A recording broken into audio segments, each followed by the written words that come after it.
Hello students, good morning to all of you. Welcome to the YouTube channel of the Fusion Classes. आज हम लोग graduation का next topic पर discuss करेंगे, that is electromagnetic radiation.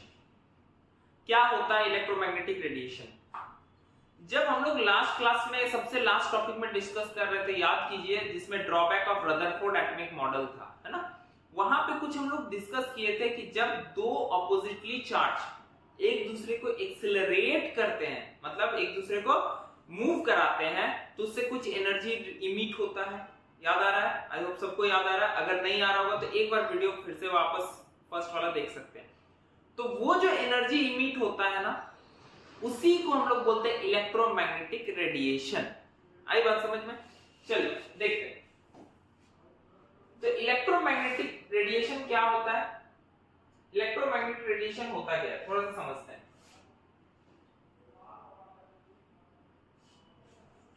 When an electrically charged particles, जब electrically charge particle moves under acceleration, तब जब एक इलेक्ट्रिकली चार्ज पार्टिकल एक दूसरे चार्ज पार्टिकल को अपने चारों ओर एक्सेलरेट कराता है, एक्सेलरेट मतलब आगे सबको समझ में आ रही है, मूव करवाता है, alternating electric and magnetic fields are produced.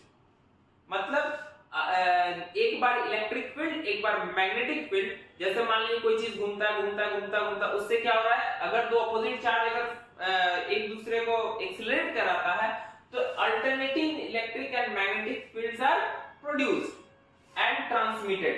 These fields are transmitted in the form of waves. अब चूंकि ये अल्टरनेटिंग इलेक्ट्रिक और मैग्नेटिक फील्ड अगर हो रहा है, तो ऑब्वियसली वो एक जगह से दूसरी जगह मूव करेगा, किस फॉर्म में? तो वेव के फॉर्म में। और इसी को हम लोग बोलते हैं इलेक्ट्रोमैग्नेटिक वेव और इलेक्ट्रोमैग्नेटिक रेडिएशन।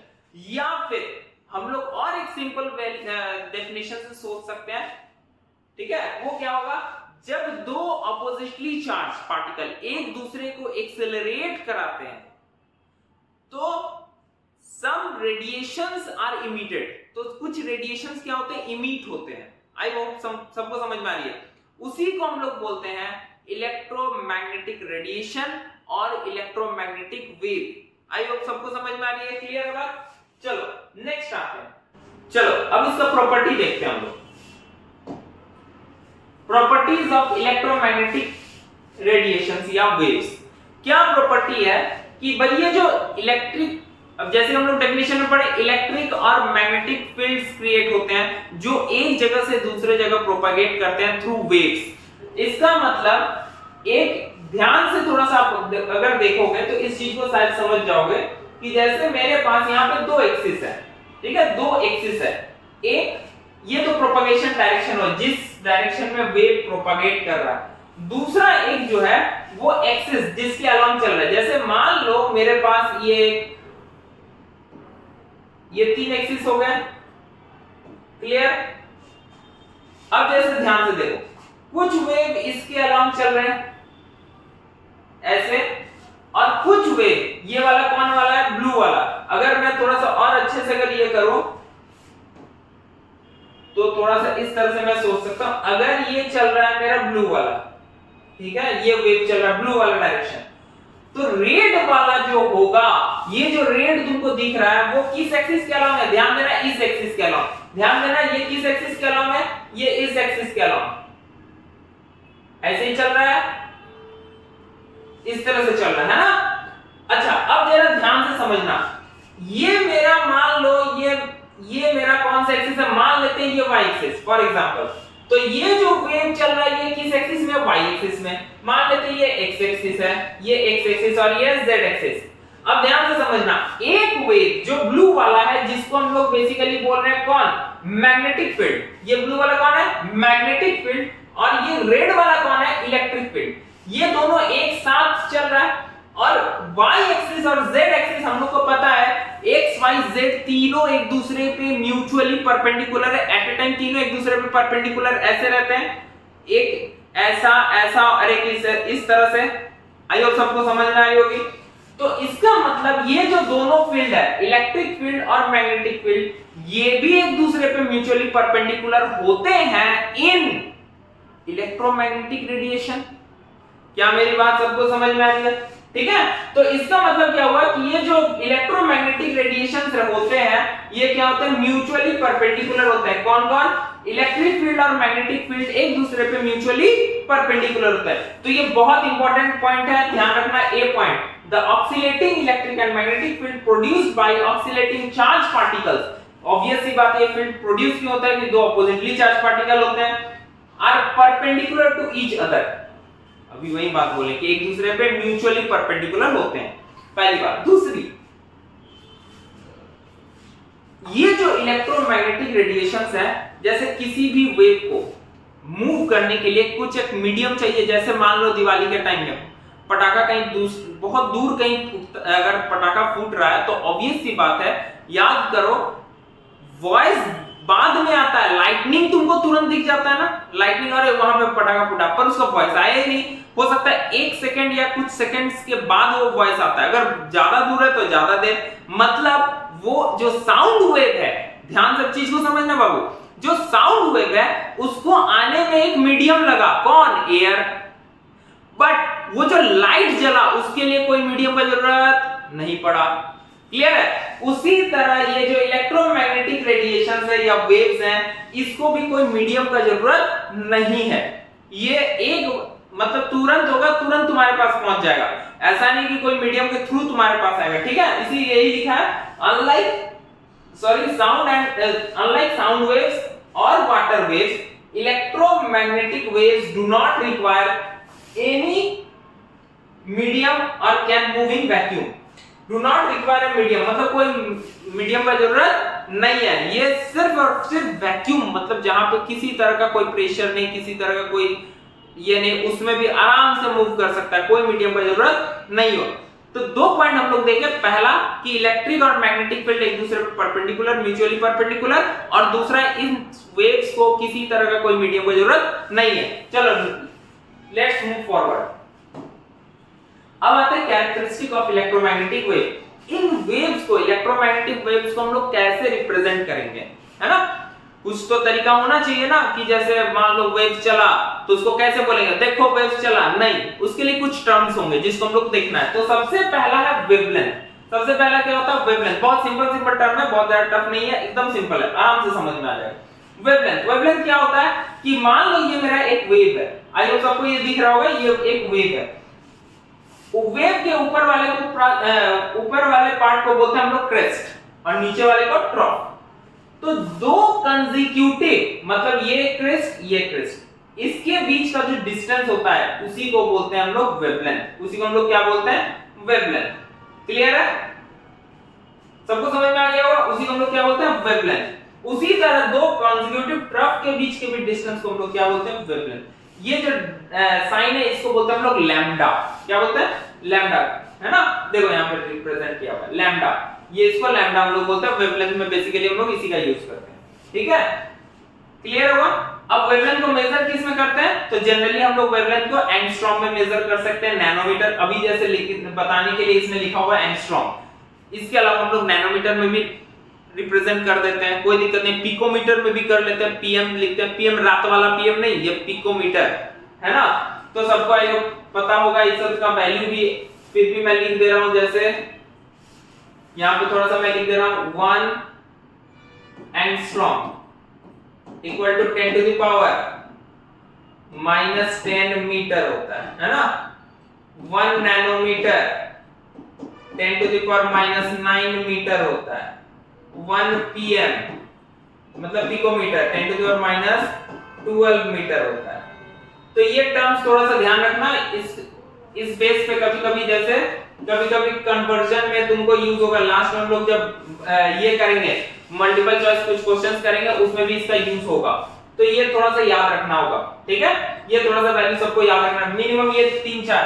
अच्छा, एक माइक्रोमीटर भी होता है, यहां पे और एक लिख दे रहे हैं, एक micrometre 1 micrometre equal to 10 to the power -6 metre, ये भी ध्यान रखना।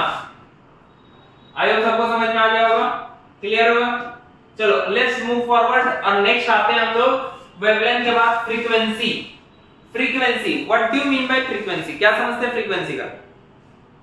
बहुत सिंपल सा मीनिंग है, जैसे मान लो कोई तुम्हारे घर के अगल बगल बहुत ज्यादा इधर उधर, मतलब कभी इधर जा रहा वापस, फिर इधर आ रहा, फिर जा रहा, फिर इधर आ रहा, तो हम लोग बोलते हैं कि अरे लड़का बड़ी फ्रीक्वेंट इधर से आना जाना कर रहा है। इसका मतलब क्या? फ्रीक्वेंट मतलब एक सेकंड में कोई भी चीज कितना बार हो जाए, एक सेकंड में कोई भी चीज कितना बार हो जाए, उसी को हम लोग बोलते हैं फ्रीक्वेंसी। तो उसी तरह मान लो एक वेव, ठीक है, कोई भी वेव किसी एक डेफिनिट पॉइंट से कितना बार पास होता है, उसी को हम लोग बोलते हैं frequency of wave. The number of waves, है ना, the number of waves which pass through a particular point, ठीक है, इन 1 सेकंड, एक सेकंड में कितना बार पास होता है, is defined as the frequency of the wave motion. Clear? अच्छा, इसको डिनोट किससे करते हैं? ऐसा, न्यू। अच्छा, न्यू का एक सिंबल ध्यान रखना, कोई कंफ्यूज नहीं होना। तुमको बुक में कभी-कभी इसको वी जैसा दिखेगा, ऐसे वी जैसा, पर ये एक्चुअली वी होता नहीं है, वो कुछ इस तरह से डिजाइन होता है, ठीक है, इस तरह से, इस तरह से डिजाइन होता है। तो टेंशन नहीं लेने का, एकदम आराम से उसको समझ में आ जाएगा, ठीक है। चलो, पर इसको बोलते क्या है? न्यू। इसको बोलते क्या है? न्यू, एन यू, इसीलिए मैंने लिख भी दिया यहाँ पे न्यू, है ना। इसका फ्रीक्वेंसी का क्या होता है यूनिट? हर्ट्ज। हर्ट्ज भी लिखते हैं या सेकंड इनवर्स भी लिखते हैं, जैसे पर सेकंड है तो 1 सेकंड में, तो सेकंड इनवर्स में हम लोग लिख लेते हैं। अब आते हैं इसको डिनोट किस किस से किया जाता है? साइकिल्स पर सेकंड या हर्ट्ज जिसको बोल रहे हैं, है ना। 1 cycle per second equal to 1 hertz, 1 kilohertz equal to 10⁻³ hertz, 1 megahertz equal to 10⁻6 hertz.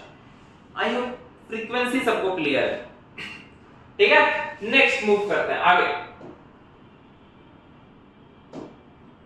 Velocity. Velocity तो सबको पता है भाई, गाड़ी वगैरह सब कोई चलाते हैं, तो वेलोसिटी क्या होता है तो बताने की बात ही नहीं है ना।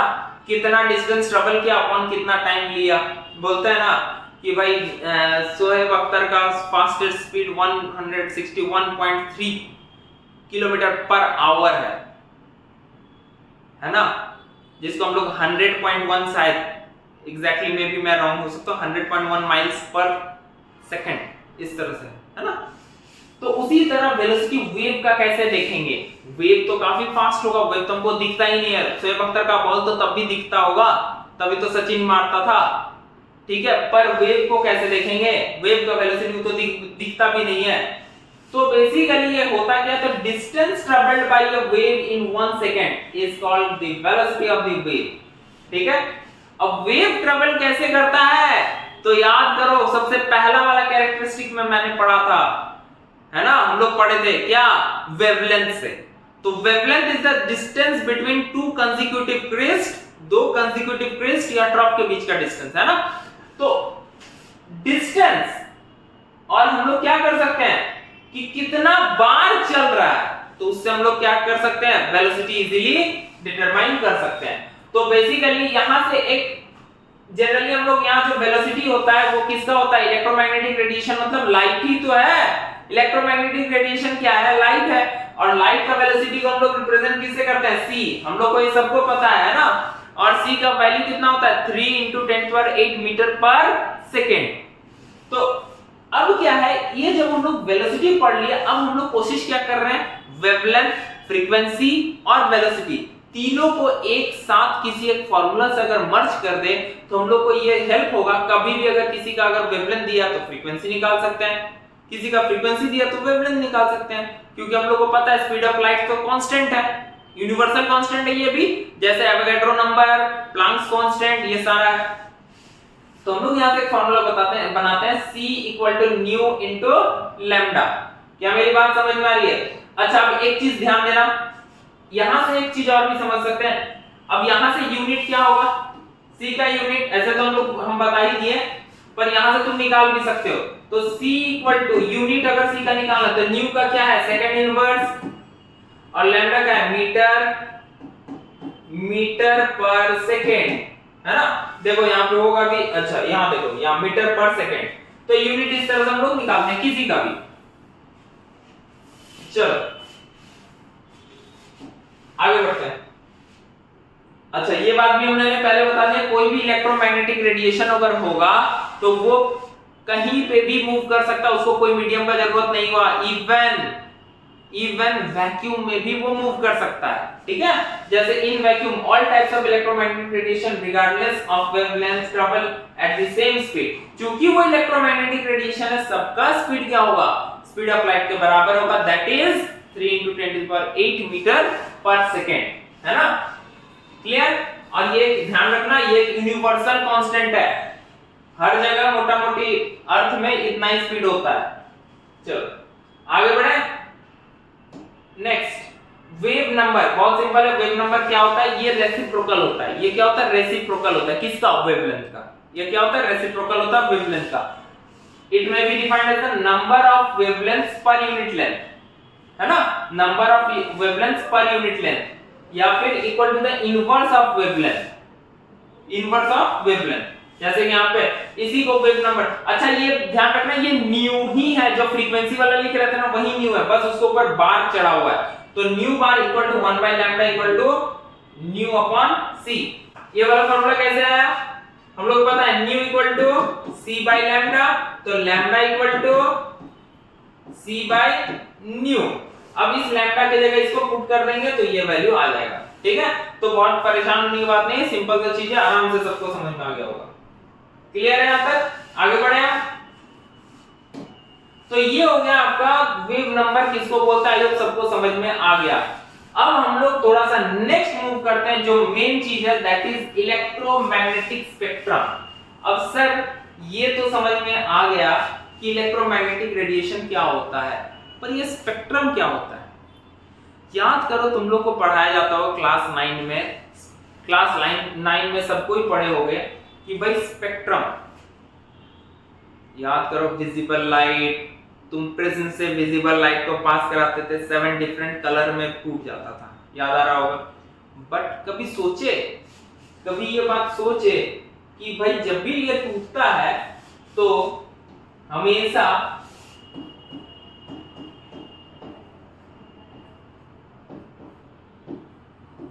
इसी फॉर्म में क्यों टूटता है। ऐसा भी तो हो सकता था, बी ऊपर चल जाता, बी बीच में आ जाता, आर ऊपर आ जाता, नहीं। इससे एक बहुत बड़ा कंडीशन क्या है कि भाई जब भी कोई स्पेक्ट्रम होगा ना, कोई भी स्पेक्ट्रम, सिर्फ ये नहीं, कोई भी स्पेक्ट्रम, वो हमेशा एक चीज को फॉलो करेगा। वो क्या, या तो वो इंक्रीजिंग ऑर्डर ऑफ वेवलेंथ के फॉर्म में रहेगा, ध्यान से सुनना इस चीज को, या तो वो इंक्रीजिंग ऑर्डर ऑफ वेवलेंथ के फॉर्म में रहेगा, या फिर डिक्रीजिंग ऑर्डर ऑफ फ्रीक्वेंसी। क्योंकि हम लोग को पता है वेवलेंथ और फ्रीक्वेंसी, वेवलेंथ और फ्रीक्वेंसी एक दूसरे के इनवर्सली होता है ना।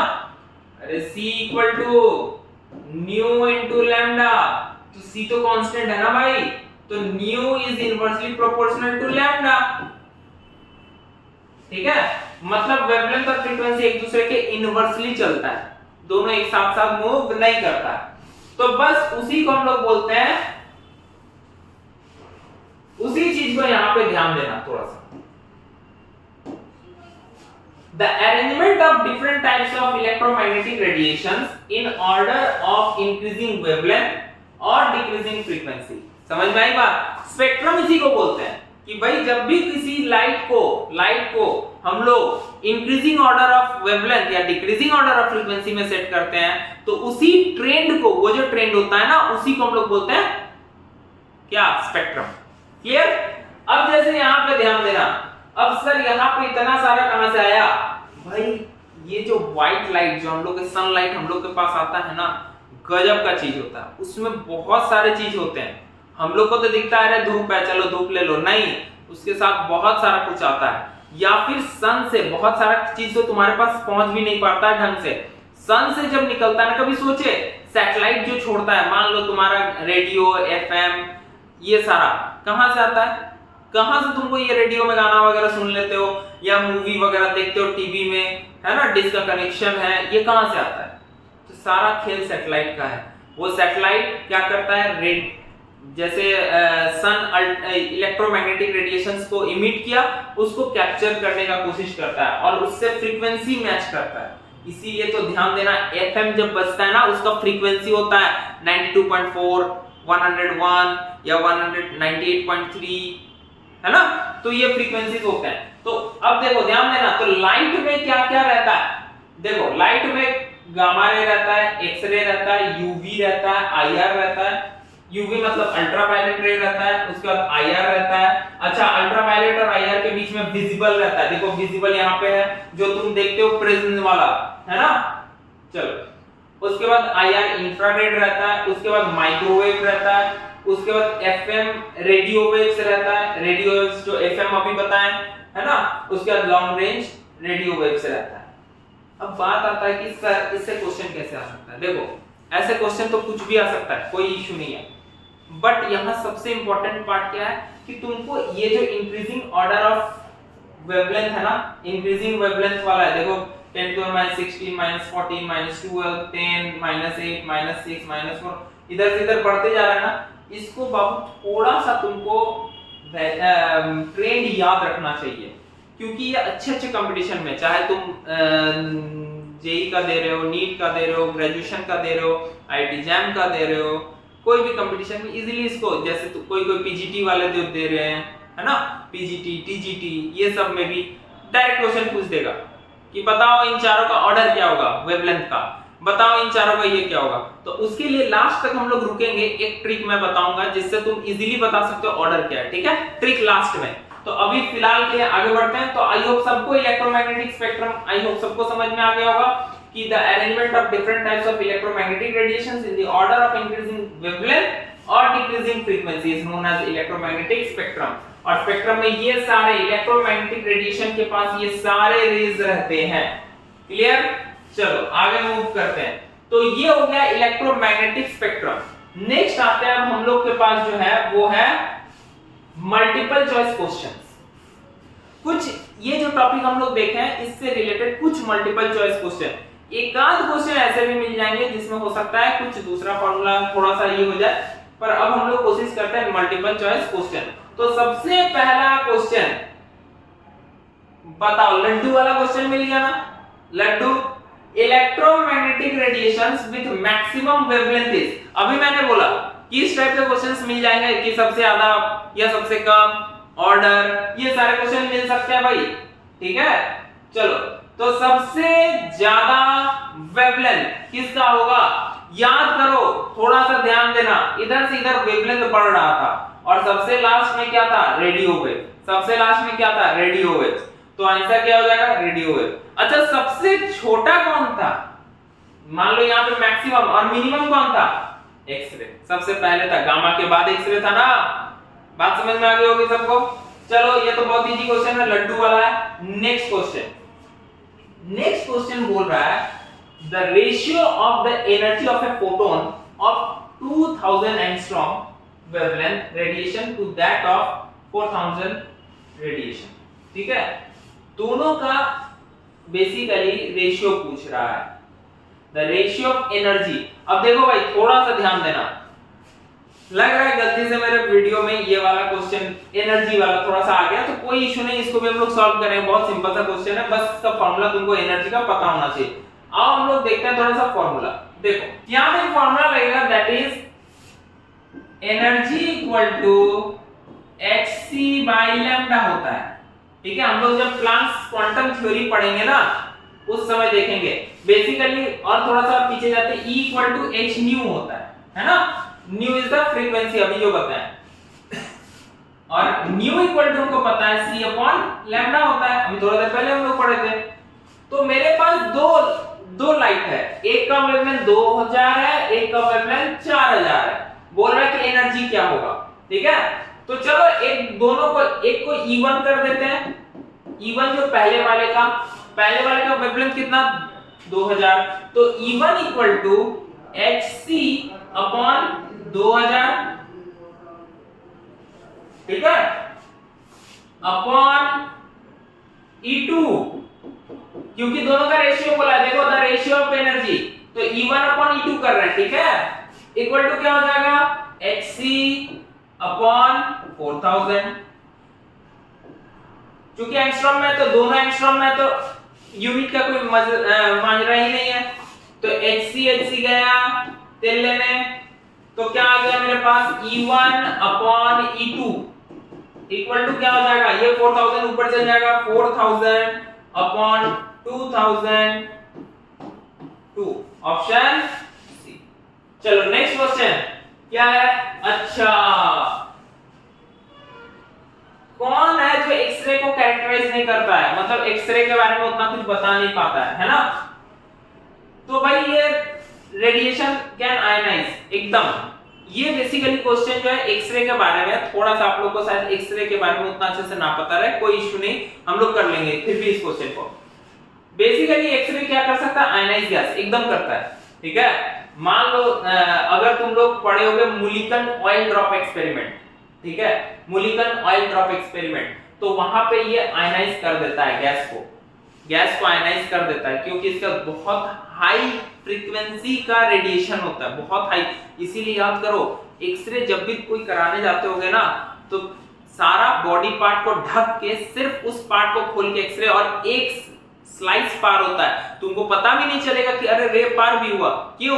क्योंकि बहुत ज्यादा इसका पेनिट्रेटिंग पावर होता है, बहुत तेजी से ये बॉडी के अंदर, इसीलिए सलाह भी देते हैं ज्यादा एक्सरे, जैसे कोई अगर बच्चा होना है किसी का, ठीक है, तो बहुत ज्यादा बोलता है कि अल्ट्रासाउंड बहुत ज्यादा बार नहीं करना चाहिए, उससे बच्चे को भी खतरा रहता है, बहुत ज्यादा बार, 2-3 बार तो कराता ही है ना, एक 3 महीने में, एक 6 महीने में, एक 9 महीने में, ऐसे कुछ रहता है, पर बहुत ज्यादा बार मना करता है। क्यों? क्योंकि भाई उसका भी पेनिट्रेटिंग पावर बहुत ज्यादा होता है, तो एक्सरे करता है आयनाइज, ठीक है। It causes ZnS to fluorescence. अब ये फ्लोरोसेंस का नया टॉपिक आ गया, कुछ नया टॉपिक नहीं है मेरे भाई, सुनो। फ्लोरोसेंस क्या होता है? लाइट जलना। जैसे मान लो हम बोल रहे हैं कि जैसे यहाँ पे, ठीक है, ये मेरा एक्सरे है, ध्यान देना, ये मेरा पेन क्या है? एक्सरे है, और ये स्क्रीन क्या है? जिंक जेडएनएस का। जैसे ही ये एक्सरे जाके इसमें स्ट्राइक किया, देखो स्पॉट आया ना, ये जो स्क्रीन चूंकि फ्लोरोसेंस का काम कर रहा है, तो ये लाइट देगा, ये लाइट प्रोड्यूस करेगा। आई बात समझ?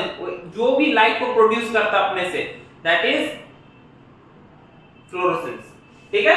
चलो, तो ये भी सही है, क्योंकि एक्सरे कहीं टकराएगा तो लाइट तो आता ही है। तीसरा, detected by electric and magnetic fields. नहीं, एक्सरे को हम लोग इलेक्ट्रिक और मैग्नेटिक फील्ड से डिटेक्ट नहीं कर सकते हैं, है ना, एक्सरे को हम लोग इलेक्ट्रिक और मैग्नेटिक फील्ड से डिटेक्ट नहीं कर सकते। चौथा, have wavelength shorter than ultraviolet. ये तो एकदम सही है भाई, अल्ट्रावायलेट के पहले था, तो वेवलेंथ इससे भी कम होगा, तो ऑप्शन सी डिटेक्टेड बाय तो एकमात्र ये जो है कैरेक्टराइज नहीं करता है एक्सरे को। क्लियर है सबको, समझ में आ गया? और तीसरा क्वेश्चन, नेक्स्ट क्वेश्चन पे, हाँ ये क्वेश्चन थोड़ा अच्छा, ठीक है, बढ़िया क्वेश्चन है भाई। चलो देखते हैं भाई, क्वेश्चन है तो उसको बनाना है। बोल रहा है wave number of a radiation having इतना angstrom wavelength is x into 10 centimeter inverse, the value of x is, चलो, तो wave number that is new bar, अभी हम लोग थोड़ा देर पहले पढ़े कैरेक्टरिस्टिक में, इक्वल टू 1 अपॉन लैम्डा। ध्यान देना, तुम्हारा वैल्यू किस में है? सेंटीमीटर में, और ये किस में है? एंगस्ट्रॉम में। चलो, तो इस चीज को ध्यान रखना है। तो 1 अपॉन लैम्डा का वैल्यू वेवलेंथ कितना दिया? 5800 एंगस्ट्रॉम, ठीक है, ये एंगस्ट्रॉम में। अगर एंगस्ट्रॉम से मीटर में चेंज करेंगे तो 1 upon 5800 into 10 to the power minus 10 metre, पर हमको मीटर भी नहीं चाहिए, हमको क्या चाहिए? सेंटीमीटर। तो 1 upon 5800 into 10 to the power minus 10, और 1 मीटर में 10 to the power 2 सेंटीमीटर होता है। आई होप सबको समझ में आ गया। तो क्या हो जाएगा?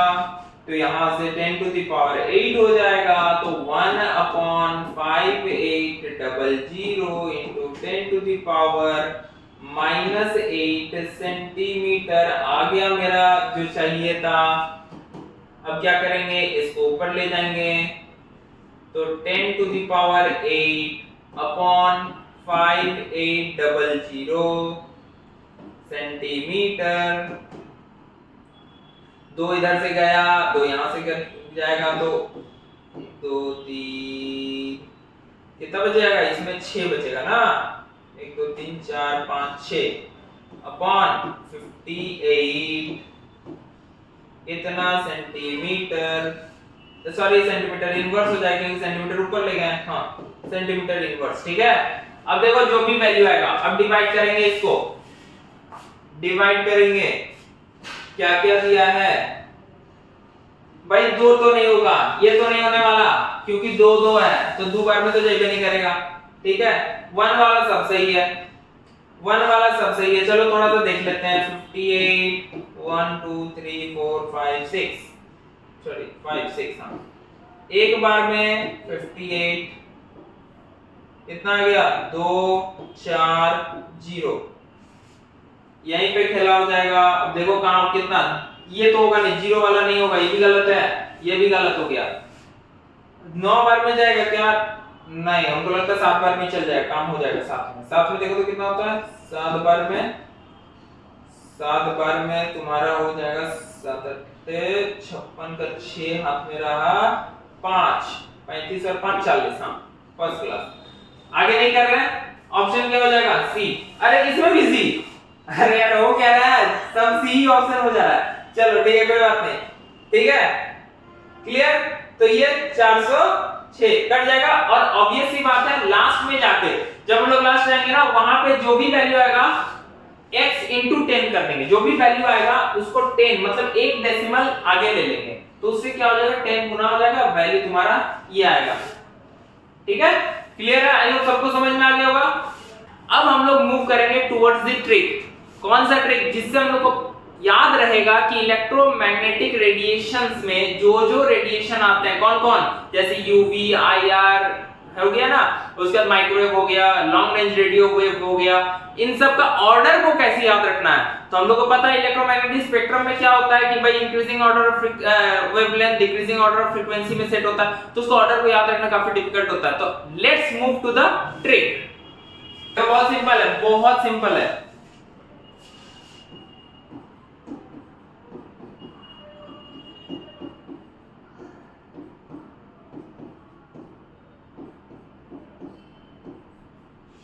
देखो ध्यान देना, lower mean U V W X Y Z, बस इस टर्म को याद रखना, lower mean U V W X Y Z.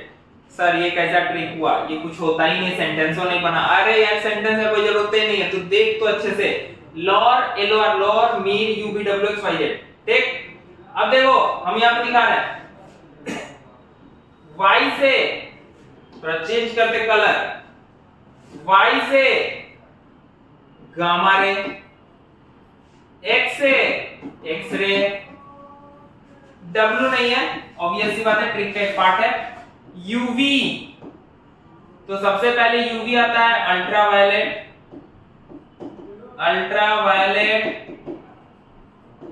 फिर उसके बाद अल्ट्रावायलेट आईआर के बीच, इसके बाद फिर आ जाता है विजिबल,